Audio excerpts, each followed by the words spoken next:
is Ashley Conrad-Saydah. I'm Deputy Secretary for Climate Policy at the California Environmental Protection Agency. This is a really nice conference annually. I think this is the third time Alberto and I have been on this panel together, my first time moderating. And I think I've been at the conference 5 or 6 years since being at CalEPA. So it's nice to be here. We're especially glad not to be the last panel of the day, as we've been the last couple of years. And to be talking to you today about all of the benefits of the cap and trade program that are being spread throughout the state. It's a fun panel to talk about our progress and to also think about where we can go from here to really improve the program. So we're here today to talk about the California climate investments. This is the auction revenue that comes from the cap and trade program.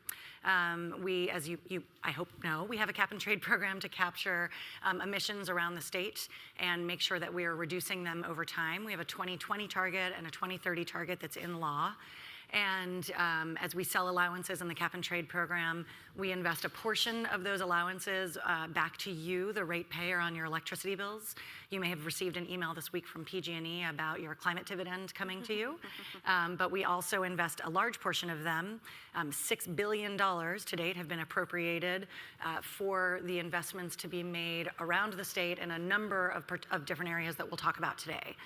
So I guess through a show of hands, if you could tell us how many of you believe that you, your community, a business that you understand, a school, any of those things, how many of you know if any of those around you have been the beneficiary of these California climate investments? By a show of hands. Okay. Okay, well, Angie will, I think, get to you later and let you know that you should all raise your hands for some of the investments that we're making in California, but we just wanted to take that pulse of the audience. So what we're going to do today is, again, take a little bit of a look back, where have the investments gone, and look forward on where we're going. Now, this panel is composed of state agency representatives and NGO representatives, and that's really important because while these funds are state funds, the implementation of this program requires all of us working together.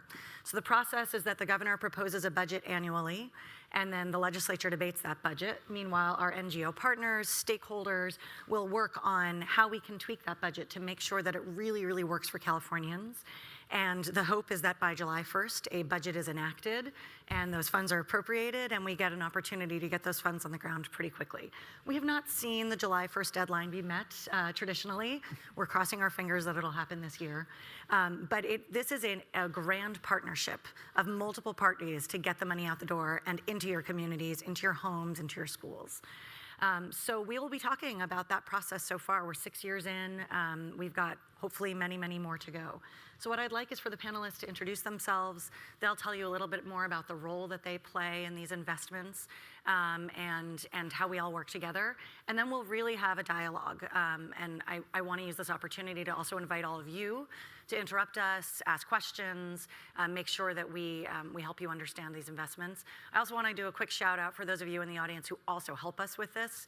We have Cheryl from the Air Resources Board, who is instrumental in putting together our annual report and working with agencies. Alex Loomer in the back from the Nature Conservancy, who's a stakeholder. John Nickerson. Lots of you in the room work with us on these investments. So it's a big group effort. So we'll start with Mary, go to Alvaro and Angie on introductions first, and then we'll go through our questions. Yes, thank you. Mary Kreisman with the Trust for Public Land. We're a national organization. In California, our mission is to create a healthy, climate-smart California with access to nature for all. And our work with the folks on the panel and some of you in the audience on the cap and trade auction revenues has spanned from implementation to policy and program design.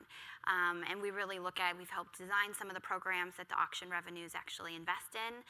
And then we do work both in urban centers and across landscapes and in rural areas to spend the money and to actually develop, create projects and put the money to work in communities like yours. So we're really excited to be here for this conversation. I think what's really interesting is a lot of conversation around offsets and the other policies, but I'd be surprised. How many of you knew that California has allocated $6 billion of cap and trade auction revenues before you walked in the door this morning? Oh, okay, that's pretty good. People, that's pretty good. Well, good. We're excited to talk more about that today. Hi, everyone. Buenos días todavía. My name is Alberto Sanchez. I'm the Director of Environmental Equity at the Greenlining Institute. We're an Oakland-based organization that works on creating a future where everyone has access to economic opportunity and race is never a barrier. I've grown up in a bunch of different places, all really great communities. I was born in Mexico City, moved to South Central Los Angeles, then East LA, and now I live in Oakland. And what I noticed in those communities is that something really binded them. Rich people in culture, and just a sense of community and a really great place to live. But there were other things that really collectively they held together. This included freeways, trucks, industry, a lot of cement, very little greenery. And then as I kind of grew older, I noticed other things such as unemployment and asthma, poor health outcomes. And when I started venturing out of my community, I started noticing that not everybody lived the same way. There were other places that seemed to be a lot better. So my role in climate investments in California is to address those inequities that I grew up in, that I've learned from, and try to take this opportunity to create a better future, a more prosperous economy, and an economy in which everyone is able to benefit, and that those people who are further behind get an opportunity to not only catch up, but in fact, move further ahead. So to that end, we've worked on a bunch of different policies to try to direct resources from cap and trade to the most disadvantaged communities in California. We work with our partners here to be able to create the programs that would allow them to participate fully into these investments. And we try to innovate and try to figure out how to move away from an extractive economy that really puts vulnerable people at the end, and towards a regenerative economy that puts their interest at the forefront. So I'm glad to be here. This is the third year that I've been here, and I feel like every year I've learned something new, and I come to talk to you all about it. And I look forward to the discussion. Great. Angie? Hi, everyone. Thanks for coming out.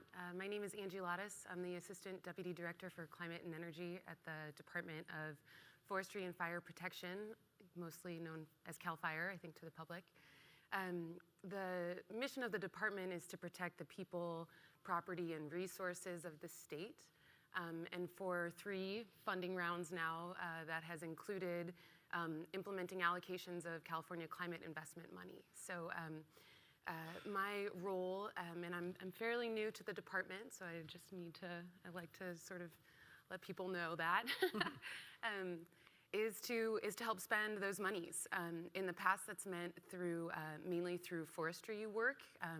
This year, there's quite an increase, or for the 17-18 fiscal year, there's quite an increase in the amount of funds that the legislature is interested in the department allocating on behalf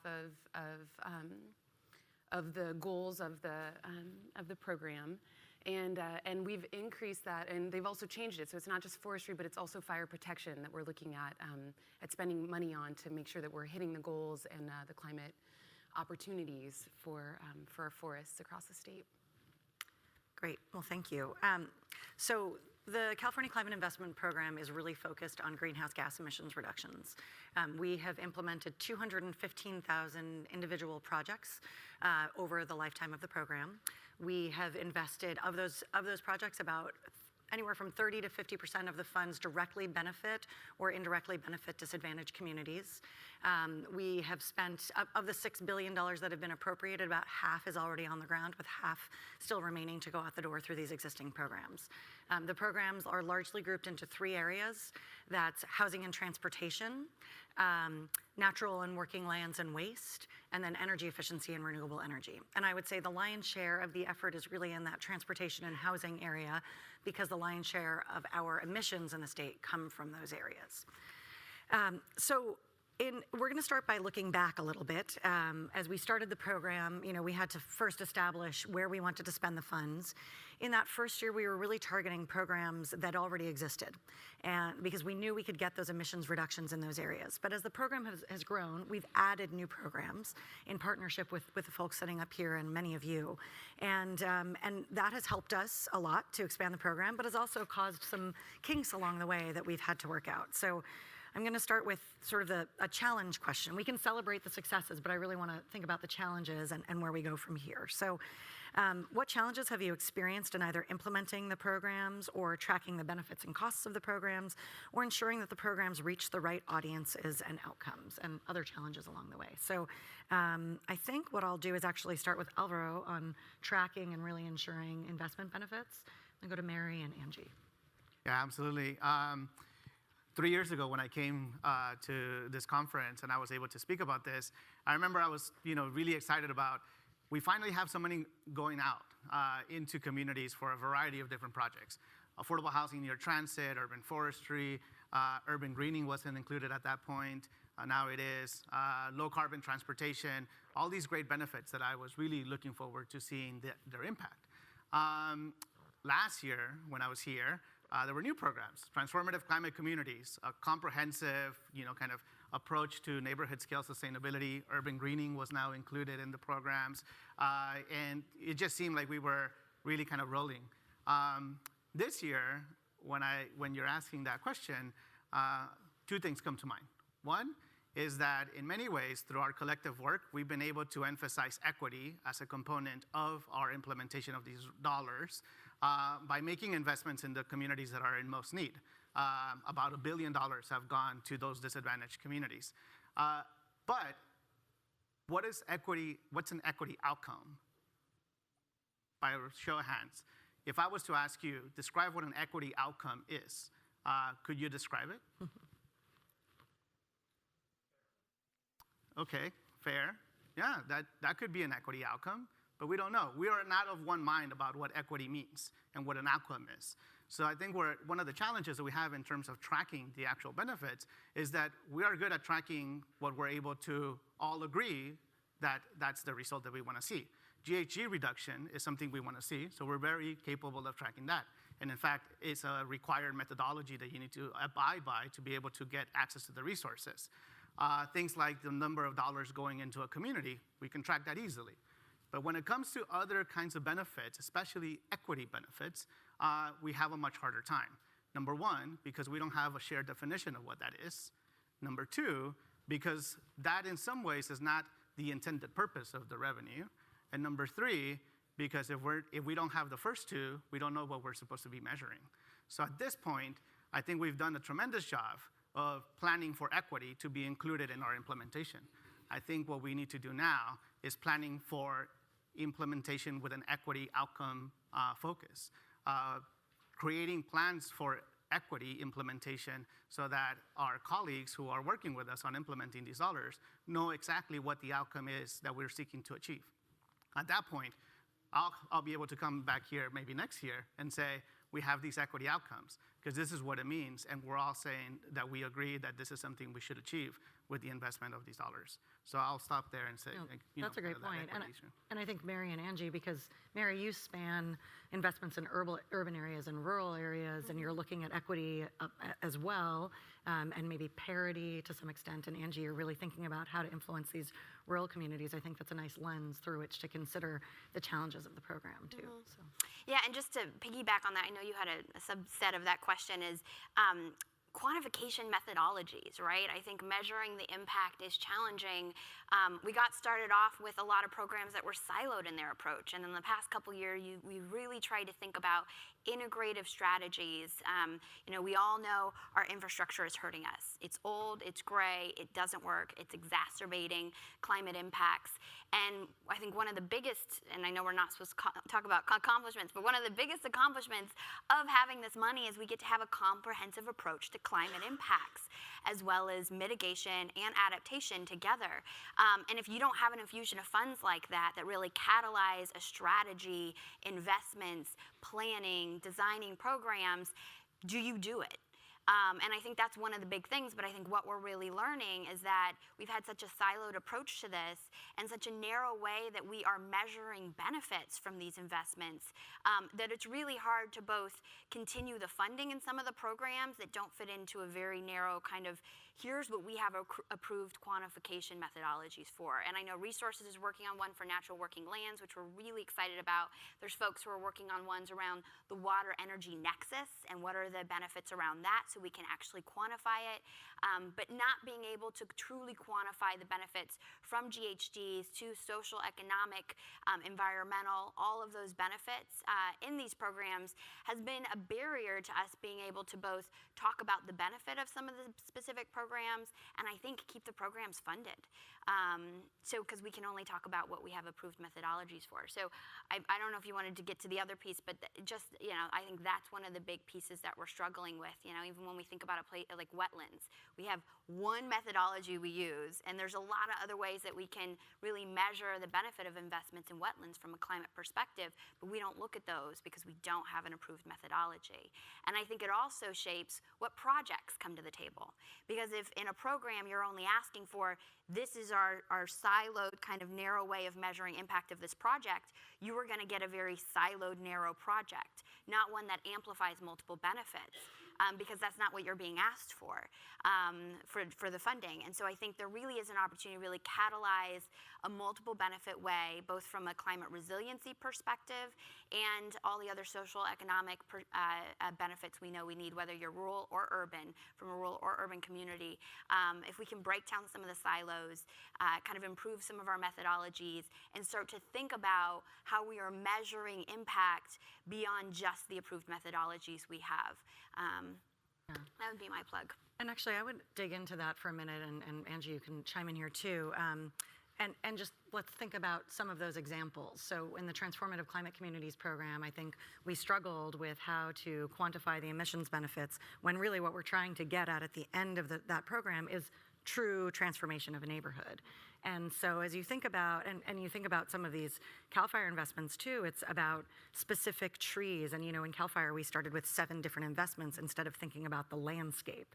So how is it that we can get there? How can we get to the landscape scale improvements when, at the end of the day, it might not be about building a housing unit that we know gets people out of their cars, but it might be about the whole amalgamation of benefits that invites people to a neighborhood. What is it that we can do to start moving in that direction, but still show the greenhouse gas emissions benefits? And Angie, do you want to start with that, thinking about the landscape scale forestry approach? Yeah, well, so I would say a lot of the things that you're talking about in terms of neighborhoods are the same types of changes that we're looking at enacting across the forested space. Which is a little bit harder for the public to grapple with, I think, because you can see changes in your neighborhood or effects of an urban tree. And you can hear things about what's going on in the forest, but a lot of times what you hear about the approaches and the things that may happen, need to happen to move from a landscape that has 30% too many trees to a landscape where fire moves through regularly and is in a healthy way. The language we talk about there is removing trees, is thinning them. And the forests really, I think in California, has gone through some distinct cultural phases at which we're sort of at the end of one and the beginning of another, where the scientists and the practitioners and the management agencies and organizations understand what this new phase is, but we're still not quite there with the entirety of the state moving from a space of conservation only and of sort of shut down the mills, timber free, to oh no, there's no fires that aren't devastating, and we need to move 30% of the stems on the landscape out to make the people and the places and the water and the animals and the forbs and all of the things that live out there and depend on the forests healthy and in a place where they're able to potentially survive climate change, right? Is something that we've been talking about as landscape scale approach. But when you get down to what that means, it means working across land ownerships, which can be challenging because there are rules for public lands and there are rules for private lands, and often the terminology doesn't even match up. Even in the permitting, they use the same words, but they mean different things. And so when you get someone who's used to working in one area, needing to cross boundaries and spend California climate money and do CEQA, they're confused and it's harder. And so getting to the ability to do landscape scale, which means using all of the tools in the toolbox, which sometimes means timber harvest plans, And then figuring out how to do it effectively is still something that I think everyone is working on now. And of course, the Department of Forestry, responsible to regulate the private and working forests of the state, have a big role to play in that, but also not the only role. So, I mean, the list of challenges, I think, could be a laundry list, which on the one hand, I think means that we can pull in more partners to help us understand and tackle them. But on the other hand means that if we're going to have resilient forests in 50 years, we were hearing this morning about, 40 and 50-year goals and sort of generational change. That's truly what the forest sector is looking at. And it doesn't happen through construction seasons. It happens through wildland seasons, and so. Yeah. Yeah, and I think, very similar on that front. The challenge is not like the project type challenge. It's not the project that has the challenge. The challenge, in my mind, is really our challenge to have to be collaborative, to have to be coordinated, and to align our activities so that we leverage these resources and have a greater impact. So, I think that the fact that the timelines that we're working with are not compatible with the need for us to coordinate and align, it's a really big challenge. So 2 timelines that I can think of immediately. One is upon appropriating the resources, the legislature really wants to know what was done with that money.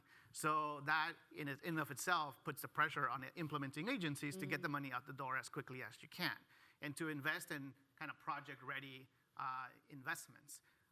There are some places where it would be wise to maybe slow down a little bit to try to figure out what's the better comprehensive approach that may take a little bit longer but may have more impact. But with the legislature wanting to know more quickly what was done with the money, you're kind of in this race to kind of get the money out the door as quickly as you can so you could get funded in the future cycle because you did something.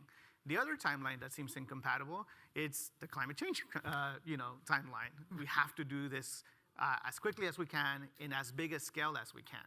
So then that also kind of puts the pressure on wanting to get action done as quickly as possible, but not enough time to be able to allow us to be able to process and figure out what's the best use of these resources, which I think that those two are really incompatible. And then the last challenge that I'll have is that there are some communities that are further behind and don't have the technical capacity or the kind of human capacity in terms of people working on these issues to be able to actually have these conversations. So those communities are further behind, and at some of them not participating nearly as much as they should, and some other ones participating only through the help of organizations like the Trust for Public Land or others that provide technical assistance to those communities.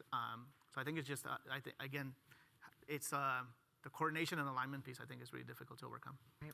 Can I just build on what I think absolutely. your last point is so important. We've had tons of conversations around this. We're going to put a plug, co-sponsored SB 1072, look it up. But it's one thing for the state to say, we're going to invest a portion of this funds in underserved communities. And we are saying it's going in underserved communities. And then it's another thing for those communities to be able to access and put this funding to work. And I think that's really a learning lesson for us in terms of the challenge for the outcomes we're looking for. And we're not just talking about GHGs, but we also know we can't reach those 2020, 2030 targets as a state unless our smaller, underserved communities have the resources and the capacity to transform their infrastructure as well. And we haven't figured that piece out. Step number 1 is saying it's important, we're going to be intentional about it, and we're going to put funding towards it. And then step number 2 is figuring out that technical assistance and the capacity building that's needed on the ground for every community in California to lead on climate. The other just timing piece that is so important is that you have 2 to 3 years to spend this money. Right. That is a challenge for large-scale infrastructure projects, whether you're talking about landscapes or in cities. It's a big challenge, and when we think about the transformational climate communities, you could be thinking about $35 to $70 million in 3 years. Almost impossible. And so really thinking about how do we make these realistic, how do we make these as user-friendly and thoughtful as possible for underserved communities. The other piece I would say that I think is actually a pretty big challenge when we think about the outcomes we're looking for is the politics around this pot of money. It is such a political pot of money. It's so much money.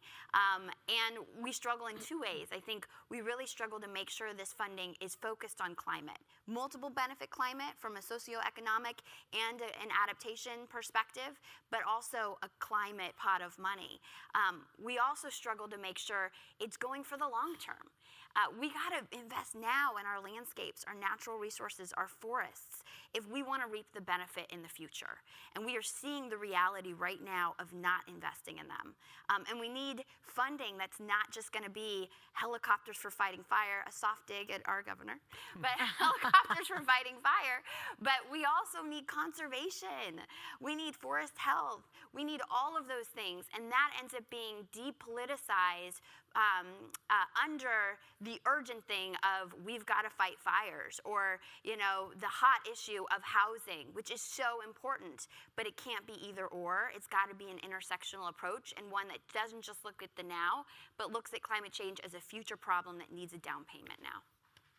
And I think I want to turn there now too. I mean, we talked about a couple of things here: the feast and famine of the funding cycles, right? Whether there's no guarantee on these dollars that you're going to have it every year, and so we can stand up a program annually, and then the next year it could be gone, and we've seen that. We have the issues of counting benefits. We have the issues of multiple players and trying to align across those players. We have the funding cycle is really fast, and the need to prove to the legislature that we're funding the money better. So if you think about all of that and you were trying to give advice to other jurisdictions who might start collecting these dollars, right? Because we're doing our best to collect partners and to collect other people who want to do these programs, how would you reset and potentially conceive of a climate investment program that tried to meet all of those challenges, that was politically, adept, meaning that it could sort of withstand change over time, that had, provided an opportunity to meet these end goals that weren't just solely focused on the quantification of GHGs, that had ample time to get the money out of the door, but didn't stretch it out so long that you couldn't see the immediate needs to stave off the worst climate change. How do we do that if you're providing advice to, say, Ontario, who's bringing in these dollars now, or Quebec, who's been seeing them over time, hopefully other partners, Hawaii, others who might be bringing in these dollars? What would you say to them to get started? How would you do a comprehensive program? You can think about it for a minute if you need to. It's big. I would say do better. Do better than what we did. And I know that's hard to say because when you're the first, you're the leader and everybody's following. But when you're the first, you're the one who makes all the mistakes, right? And you do get to be the one who kind of paved the way and said it's possible. I think one of the biggest accomplishments, again, of this program is that we said we can address climate and grow the economy, right, off top. But I think we also made some big mistakes. And I think it's so exciting to think about other jurisdictions looking at what we've done, both what we've done well and proving the model, but also what we've been trying to adjust and learn from and doing it right the first time. And there's a couple of things that, I would say do better is one, create some predictability in the investments. Do not make it an annual program. Do 3 years at a time. Write that into statute from the beginning because you have to prove the value and the impact of these programs. And it is really, really difficult for communities to, all of a sudden there's money available, it passed in August, and now you can apply 3 months later, not enough time to do project development, and then it's gone next year. So not getting ready for a new project next year. And then proving the value and the impact. We can't measure the outcomes if a program has, $50 million in it 1 year and then none the next year. You can't measure that impact. So having some predictability of and durability in these projects and the investments is really important. Not having a siloed approach. I think the administration has done a really good job trying to think about integrating. There's so many cross-agency groups who really think about these programs in an integrative way, and I think we could do better at it, and we're starting to do better, but really breaking down those silos to have cross-cutting, multiple benefit investments in programs so that that we really are thinking about how are we transforming infrastructure, not just reducing GHGs. And then I would say building in capacity and technical assistance from day one for underserved communities. That's just gotta happen. It's not gonna work. I think a big lesson for us in California last year was, how do we really address pollution at the source, right? We didn't do it right. We haven't figured it out. How do we join in this market of offsets and carbon as an actual market, which is important, but also think about our polluted communities at home in a thoughtful, real way. And we have not done that well yet. We're figuring it out and we're working on it and we're being intentional about it, I think, in an important way, but do that better than we did it. And so those are just some ways that I would say, if we could do it over, I love that question. If we could push reset, there's a lot of things, but those are just a few. Yeah, those were all really good already. And I would double down on all of the ones that Mary just shared.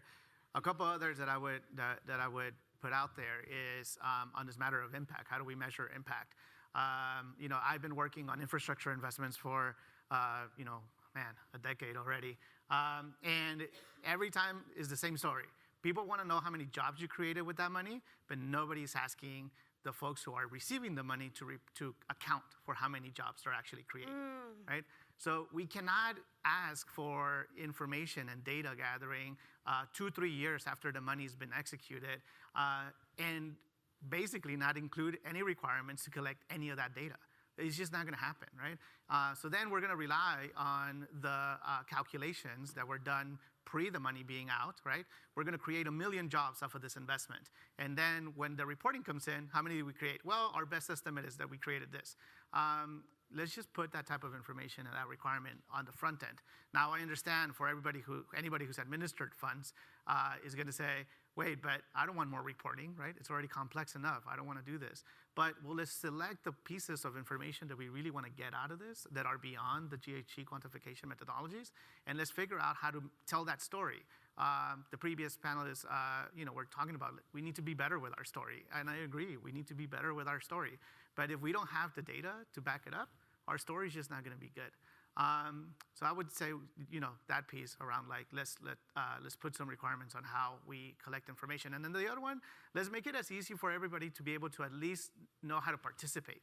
At the beginning of this fund, and you probably have the number more correct, Ashley, but I believe there's 16 different agencies administering 24 different programs? 47 different programs in the beginning. Okay. Yeah. There's 47 different programs. If you were an individual who wanted to find out about one program and somebody said, where should I go to get information? I would have to send them to the Air Resources Board, long list of 46 programs. And people just didn't know what to do with that information.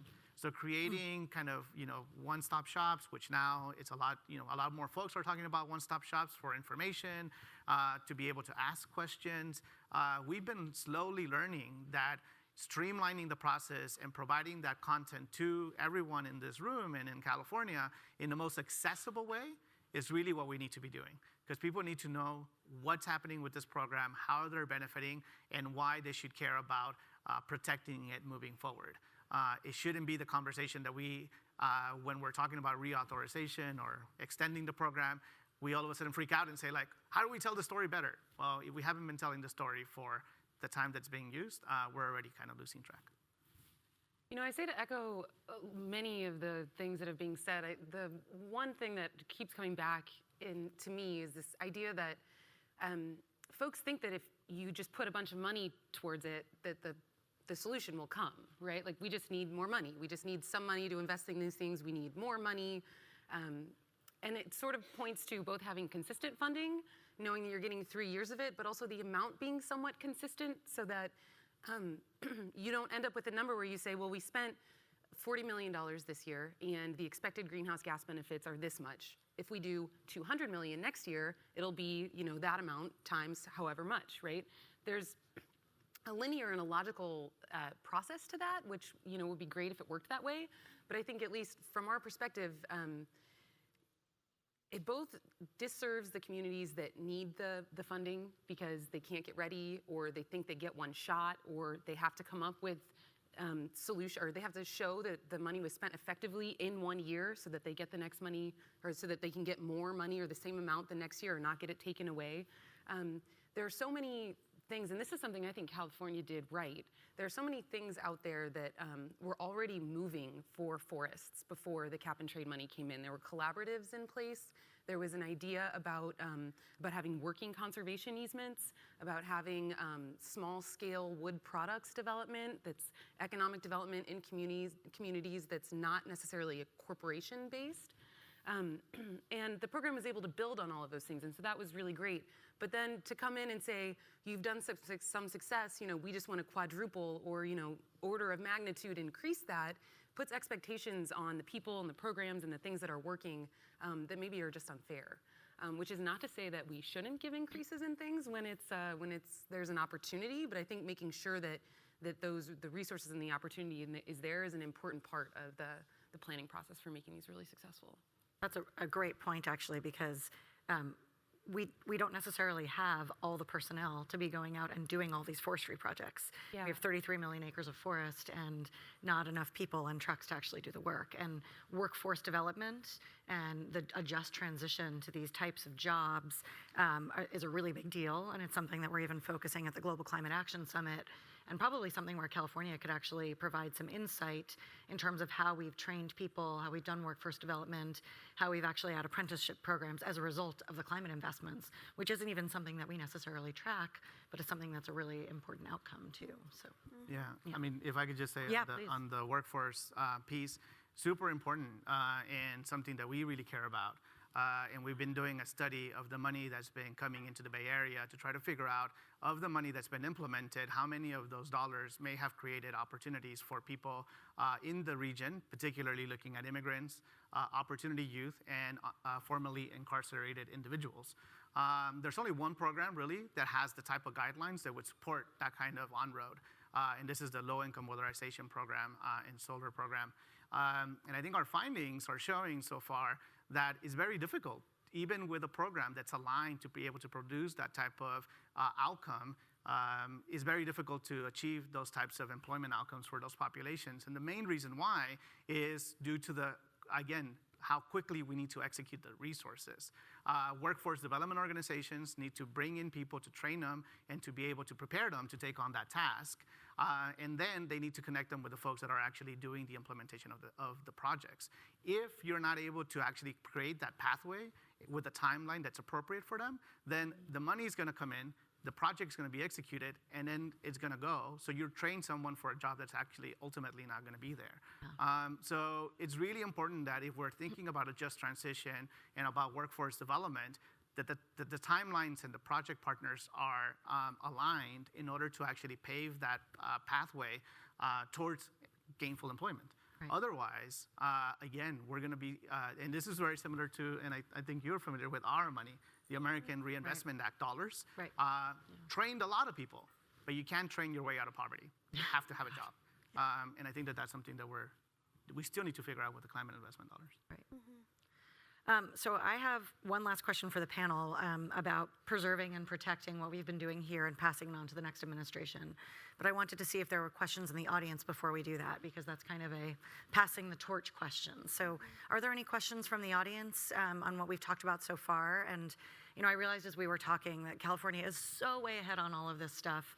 As much as we feel like we still have many, many challenges to unravel, it's kind of amazing that we are, talking about how we make sure that we're counting jobs appropriately and that we are embedding these resources for longer periods of time. I mean, just the fact that we're spending on landscape scale forestry projects and that we're spending on integrated housing and transit investments means that, we were already very evolved before we even got started. So I think that's a testament to everyone here, to the fact that the climate program was already in place for so long before we even got to these investments, and to how much we've learned over decades of experience leading the way in California on climate change.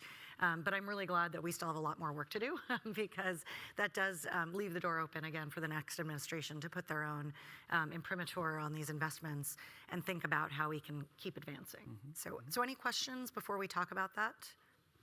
Andrea? Yeah.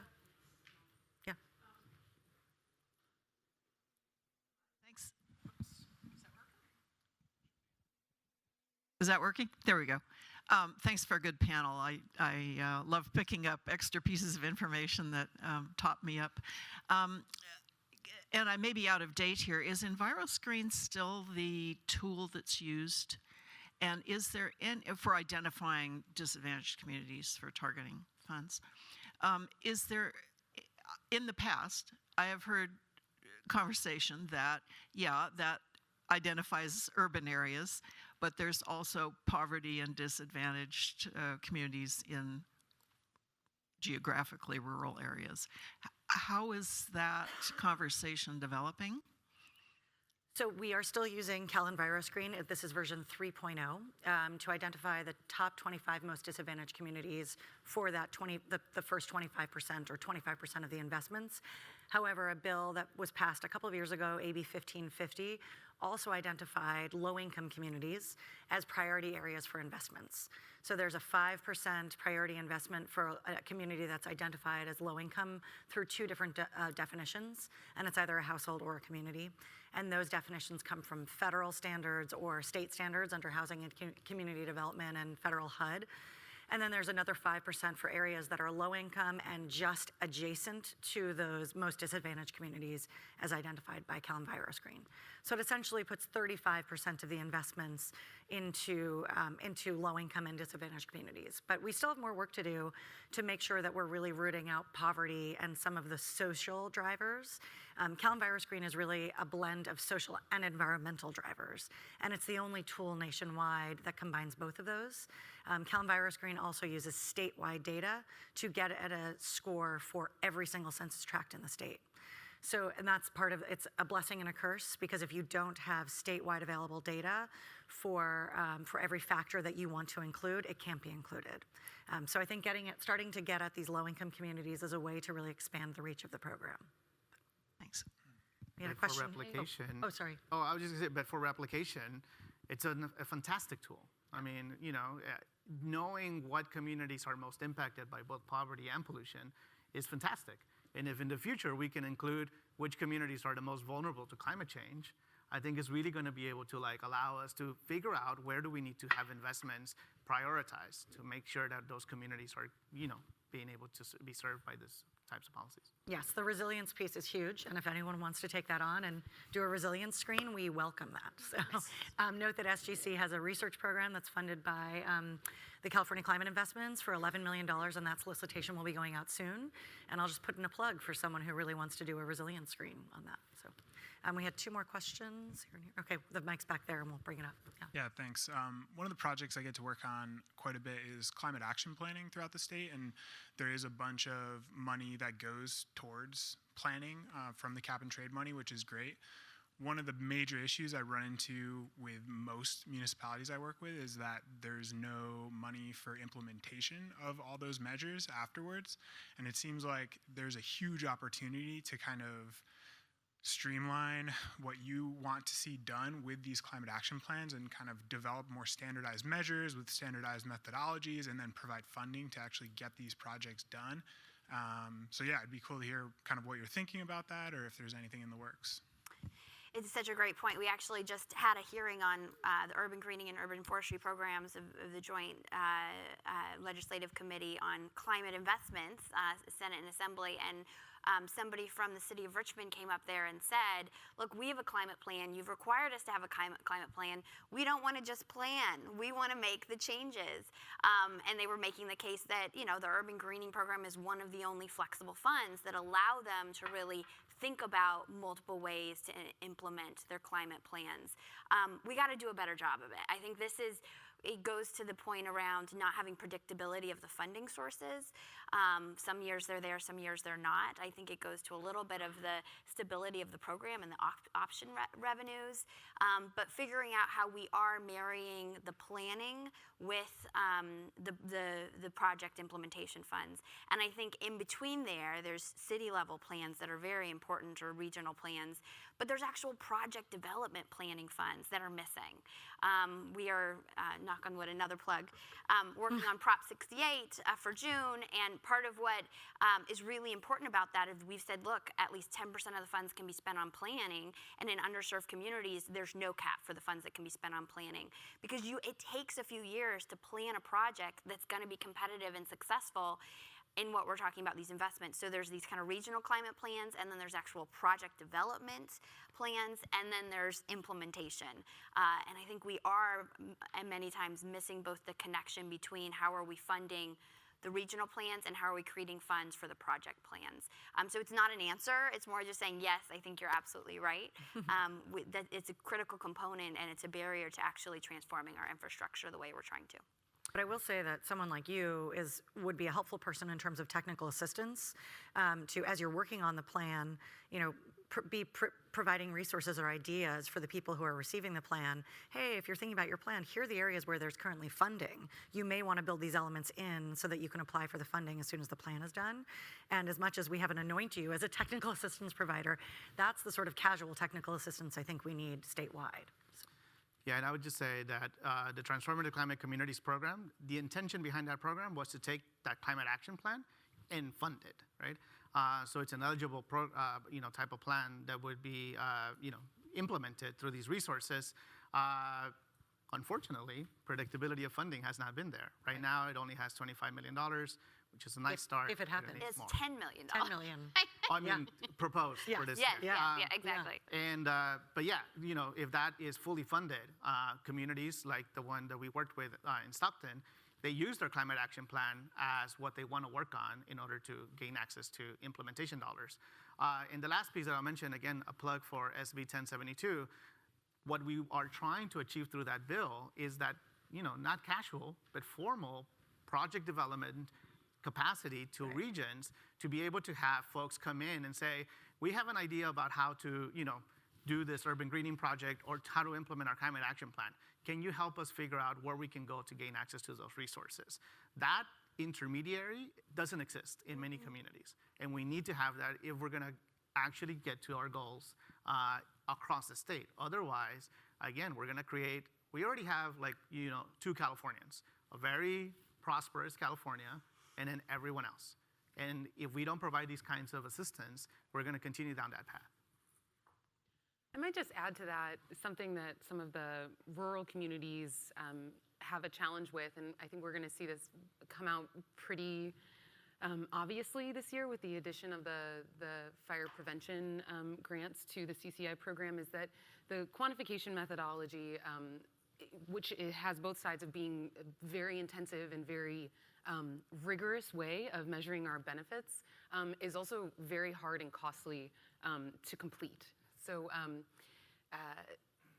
in the case where we're trying to access in rural areas folks who maybe don't have the capability to complete those things and are doing smaller projects that really benefit them and not necessarily a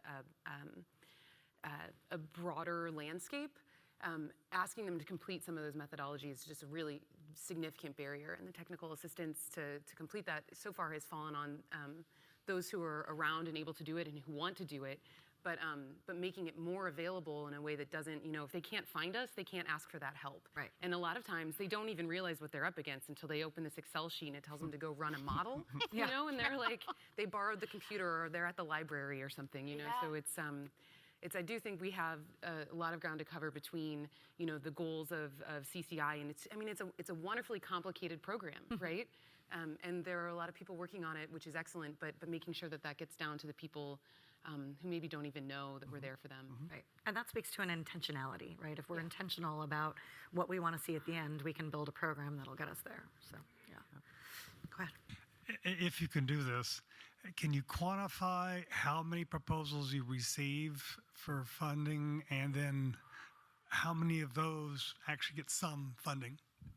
There's at least, I think, and Cheryl may be able to answer this question, but anecdotally, we hear anywhere from 2 to 5 times the number so we get 2 to 5 times requests for the funding that's actual available. So some programs get 5 times oversubscribed, some programs get 2, but there's no program that hits the mark perfectly, that has the exact dollars available for the exact recipient, or, intended recipients of the funding. So, we could have had $12 billion appropriated, and we probably would still not have enough funding for all the people who want it. So, I think some programs are really, really well advertised, and those will actually see more applicants. Some are not as well advertised, or they have these really complicated ways of getting the funds. Even those with very complicated ways of getting the funds, I think the CAL FIRE programs are 3 times, they receive 3 times the requests that they actually have for the funding. So, yeah. We got 5 minutes left. We'll do 2 more questions, and then maybe we'll do a speed round to answer the what should we pass on to the next administration. In the back. There you go. What's that? Both of you. Yeah. Thanks. Yeah. Oh, it was. Yeah. There we go. Thank you.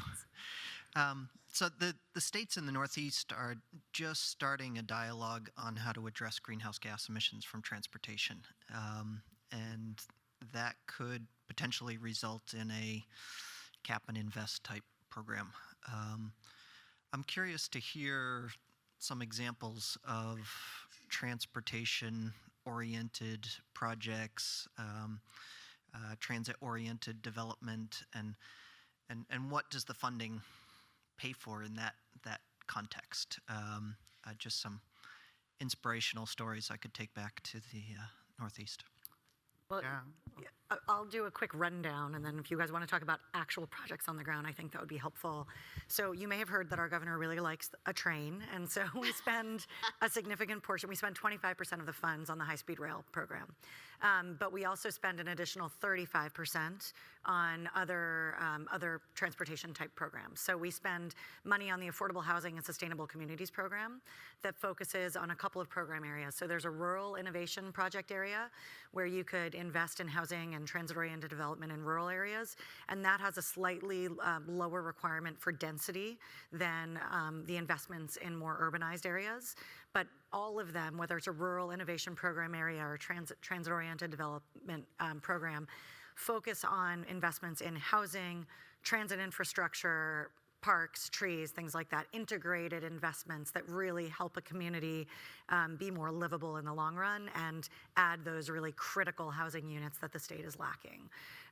Other transportation investments include operations costs for improving our existing mass transit, and then also adding buses, trains, other ways of getting around, shuttles, things like that. We have farm worker shuttles that we actually fund as well. So it's everything from the way you get around to the how and which roads you use and which pathways, which protected bike lanes, to the where, so that the housing and things like that. But these folks know of particular investments that are really inspirational as well.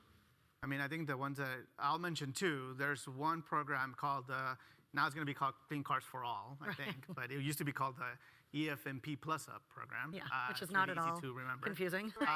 And that program basically provides incentives to low-income folks to get rid of their polluting vehicle and gain access to electric or plug-in hybrid vehicles. $9,500 when you do the switch, and that resource can go towards the purchase of a used electric or plug-in hybrid.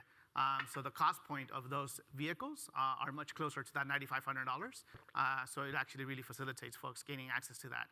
And then the other one that I'll mention is a program in Sacramento that's an electric vehicle car share program dedicated to low-income individuals, some of them living in affordable housing units. And this is a great program, and we want to see a lot more of these because it addresses mobility issues for folks who don't have a vehicle. It doesn't rely on the purchase of new vehicles. Instead, it's shared vehicles, and they're all electric vehicles. So I think that that's a really great program that we want to see in other places. If you want more information about what kinds of projects are available, a plug for upliftca.org. It's a really good site.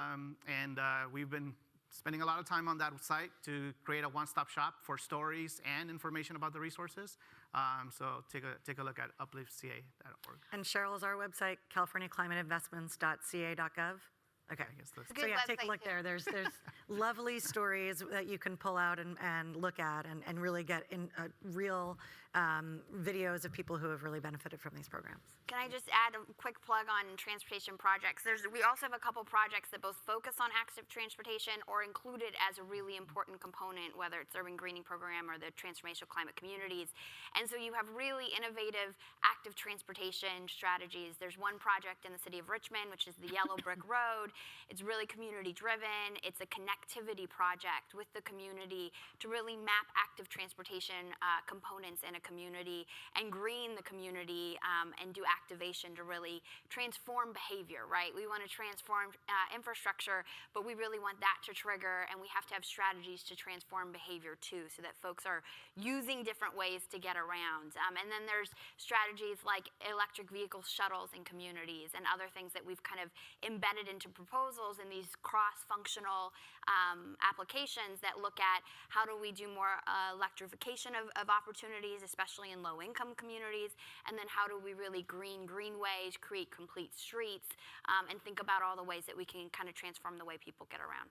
Yeah, I would say the take home here is focus, if you're going to do transportation investments, focus on alternative transit, active transit, mass transit, before you focus on traditional passenger vehicles. And you can do the turnover to EVs, but really focusing on getting people out of their cars is going to dramatically reduce emissions more than just swapping over to an EV. So that's really where we've been focusing a lot of the dollars. Alex. So I can make this quick. You can answer with yes, no, or maybe. But in light of the legislation last year that extended the cap and trade program, there still seems to be some question over whether or not the revenue is being invested. It needs to be invested in projects that have GHG reductions. You still need to have that link, or if we can go to just straight adaptation projects or straight research projects. I'm hearing a lot from both sides. I don't think there's a clear answer that I've gotten yet, but interested in the opinions of all four of you. I want to make sure you talk to Cheryl afterwards, who's sitting here. We're working right now on the guidelines. And I think you're asking a legal question too. So I'm happy to hear the opinions on the panel as well, but note that we will be publishing guidelines for how to spend the dollars such that we continue to protect them as well. I think it's really a legal and a political question. I think we're hearing a lot of different answers, whether it's from the legislature or who in the legislature or from the administration or from stakeholders. I think there's some sense that what was passed last year doesn't go into effect for a few years. So essentially, after 2020, then those guidelines would go into effect. And I think there's also some questions on whether the guidelines of how the money should be prioritized in terms of spending will actually stick at that point. And then you have folks who kind of, I think there's folks who feel like the previous legislation was clear enough that they have a good mandate right now. I think we're nervous. We're scared, right? I think anybody from an environmental kind of standpoint is really worried that these auction revenues will not be used, both in the way that has currently kind of been mapped out. A lot of work been put into a lot of these programs and being innovative, cross-cutting, multiple benefit, but also just in pure climate. Are we still going to do mitigation and adaptation with these funds? And I don't think we have an answer to it. I think there's a lot of different folks, and I think it's going to be a big political battle over the next few years for sure. 10 seconds from either one of you before because we're keeping people from lunch now. Yeah, I know. It's already starting what do you tell the next administration? Right. Spend the money to kind of, to continue to act on climate, right? Whether that is a little bit more expansive in terms of adaptation and resilience specifically, maybe, but don't lose the nexus on our climate goals. Right. That was what I would say. Yeah, I guess actually what I would say is that it's important to make sure that the guidelines are direction that's clear and sort of people can be called out on if they don't do it. They still incorporate a way for you to cut across benefit types, right? And so this is something the forests get a lot of, where we can get entire cities on board when they realize that all of their water comes out of the upper watersheds, but then when you add something, other benefits, it starts to get a little bit muddied. It's like, well, are we spending this on preventing wildfires, or are we spending this on power plants, right? And different agencies have different inputs and or they're interested in forests, but they're supposed to be working on something else. And so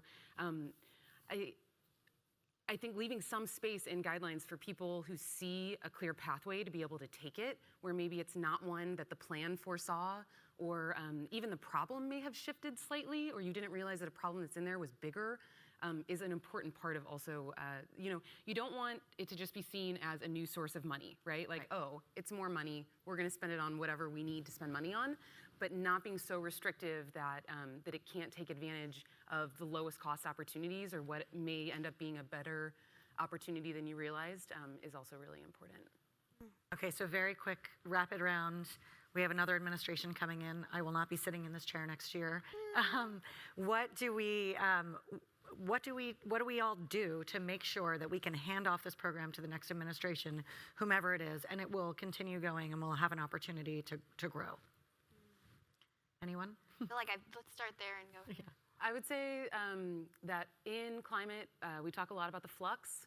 Are emissions per capita going up, or per GDP dollar going up? Are they going down? We have 2.1 billion metric tons of carbon stored in our forests right now. And so the flux is important, even if it's, negative 0.1 tons per year.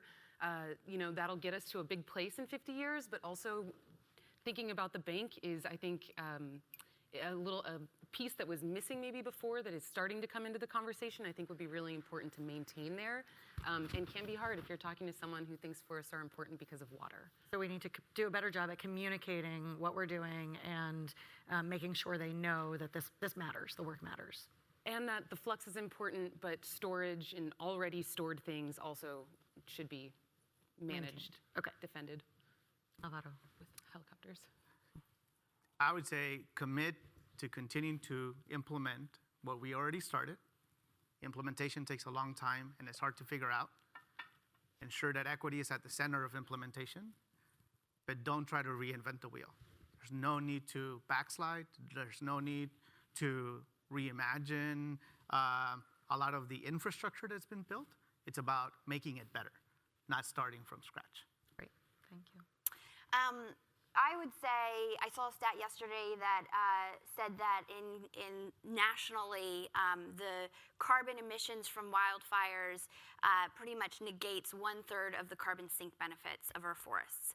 And I think more and more we're going to have to make sure we're doing a good job of making the connection between people's climate realities right now and the use and the purpose and the value and the opportunity of this funding. And I'll leave it there. I think we've got to do the work to make that connection, make it political, make it visible, and do the advocacy. Great. Well, thank you to all of you. Thank you all for staying with us late. Enjoy your lunch, and we'll continue. Thank you. Thank you.